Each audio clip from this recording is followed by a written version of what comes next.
Imagine this. You've been following a tradition your whole life, believing it's right. But what if history says otherwise? What if what you were taught about the Sabbath isn't what the Bible actually says? This might just change everything you know about worship. For most Christians today, Sunday is the day of worship. It's the day churches hold services, families gather, and people set aside time for God. But here's the big question. Was it always like this? Let's rewind. Way back to the beginning. In the Bible, the Sabbath was the seventh day, Saturday. God rested on this day after creating the world. Later in the Ten Commandments, he made it clear, remember the Sabbath day and keep it holy. That was the law, plain and simple. For thousands of years, people followed this.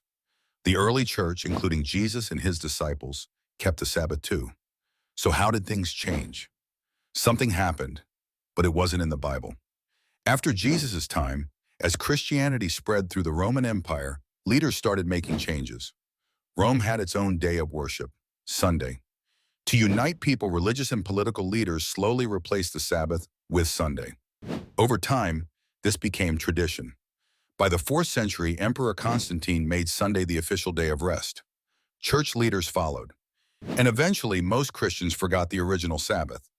But here's the twist. Nowhere in the Bible does it say the Sabbath was changed. It's one of the biggest misunderstandings in Christian history. So what does this mean for you? Should Christians go back to the Sabbath? Does God still care? The truth is, the Sabbath was never erased. It was just forgotten. Whether people choose to follow it today is up to them. But knowing the real history helps us make informed choices about our faith. So now you know. The Sabbath wasn't changed by God. It was changed by history. What will you do with this knowledge?